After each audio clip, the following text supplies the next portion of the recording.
உலக நாடுகளுக்கெல்லாம் தலைமையாக ஐக்கிய நாடுகளின் சபை என்ற ஒரு அமைப்பு இருந்தும் உலக நாடுகளிடையே போருக்கு எதிராகவும் அணு ஆயுத பயன்பாட்டிற்கு எதிராகவும் இரண்டாம் உலகப் போரின் முடிவில் ஒப்பந்தங்கள் போடப்பட்டிருந்த நிலையில் இன்று தன்னிச்சையாக அமெரிக்க, இஸ்ரேல் என்ற இரண்டு அராஜகமான நாடுகள் இணைந்து ஈரான் என்ற ஒரு தனித்துவமான நாட்டை தங்கள் கட்டுப்பாட்டுக்குள் கொண்டு வருவதற்காக தாக்கி அழித்து வருவது போர் அல்ல, அராஜக போர், அக்கப்போர்.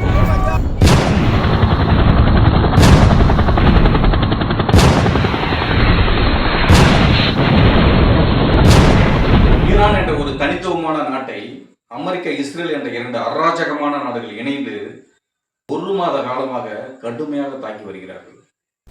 1914ஆம் ஆண்டு ஆரம்பிக்கப்பட்ட முதலாம் உலகப் போர் 1918 வரை நீண்டது. சர்வாதிகாரி ஹிட்லர் இறந்து போனாலும் அவன் எண்ணம் இறந்து விடவில்லை. அவன் எண்ணத்தை தான் இன்று வரை அமெரிக்கா உலக நாடுகளிடையே விதைக்க விரும்புகிறது. அமெரிக்காவின் போக்கை பொறுத்து கொள்ள முடியாத ஜப்பான் 1941இல் அமெரிக்க துறைமுகமான பேர்ல் ஹார்பரை பல ஏவுகணைகள் கொண்டு அதிரடியாக தாக்கியது. உலகில் முதலாக அணு ஆயுத பரிசோதனை அமெரிக்கா செய்தது, வெற்றியும் பெற்றது. அமெரிக்கா ஜப்பானை பழித்திருப்பதென தீர்மானித்து அந்நாளை தேர்வு செய்தது. ஹிரோஷிமாவில் எழுந்த மரண ஓலத்தில் ஜப்பானின் நிலை குலைந்து போனது. ஒருவேளை இரண்டாம் உலகப் போர் என்று ஒன்று நிகழாமல் இருந்திருந்தால் இந்தியாவுக்கு விடுதலை கிடைப்பதில் இன்னும் சில காலங்கள் தாமதம் ஏற்பட்டிருக்கக்கூடும். மத்திய கிழக்கு வளைகுடா நாடுகளில் இருந்து 12,000 கிலோமீட்டருக்கு அப்பாற்பட்டு இருக்கிற அமெரிக்காவிற்கு அரபு நாடுகளின் பாதுகாப்பு குறித்து என்ன அக்கறை? உலகையே மிரட்சியில் ஆழ்த்திய எப்ஸ்டைன் ஃபைல்ஸின் போக்கை மாற்ற வேண்டும். அமெரிக்கா சந்தித்து வரும் பொருளாதார சரிவில் இருந்து சரி செய்ய வேண்டும். இந்த இரண்டு விஷயங்களை செய்ய வேண்டும் என்றால் அமெரிக்கா இரண்டு சதி வேலைகளை செய்ய வேண்டும். நண்பர்களுக்கு வணக்கம். ஈரான் என்ற ஒரு தனித்துவமான நாட்டை அமெரிக்கா, இஸ்ரேல் என்ற இரண்டு அராஜகமான நாடுகள் இணைந்து ஈரானை தன் கட்டுப்பாட்டுக்குள் கொண்டு வர வேண்டும் என்ற ஒரே நோக்கத்தோடு கடந்த பிப்ரவரி 28 முதல் நேற்று வரை கிட்டத்தட்ட ஒரு மாத காலமாக கடுமையாக தாக்கி வருகிறார்கள்.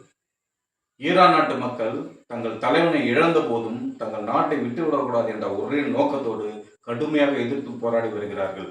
இதில் ஆயிரக்கணக்கான மக்கள் படுகொலை செய்யப்பட்டார்கள். லட்சக்கணக்கான மக்கள் தங்கள் வீடுகளை இழந்து நிற்க வேண்டிய அவலம் ஏற்பட்டிருக்கிறது. இவற்றையெல்லாம் பார்க்கும் பொழுது ஐநா என்ற ஐக்கிய நாடுகள் சபை என்ற ஒரு அமைப்பு என்ன செய்து கொண்டிருக்கிறது, வேடிக்கை பார்த்து கொண்டிருக்கிறதா என்ற வேதனையின் வெளிப்பாடாகவே இந்த பதிவை உங்களுக்கு நான் பகிர விரும்புகிறேன். ஐநா சபை என்று சொல்லப்படக்கூடிய ஐக்கிய நாடுகள் சபை என்ற ஒரு அமைப்பு எப்போது, எதனால் உருவாக்கப்பட்டது? 1914ஆம் ஆண்டு ஆரம்பிக்கப்பட்ட முதலாம் உலகப் போர் 1918 வரை நீண்டது. இதில் லட்சக்கணக்கான பொதுமக்களும் போர் வீரர்களும் கொல்லப்பட்டார்கள். இதை கண்டு உலக நாடுகளே மிரண்டு போனது. முதலாம் உலகப் போரின் பேரழிவின் விளைவாக 1919இல் பிரான்சில் ஒரு உலக அமைதி மாநாடு நடத்த ஏற்பாடு செய்யப்பட்டது. இதில் சர்வதேச அளவில் பல நாடுகளும் முன்வந்தன.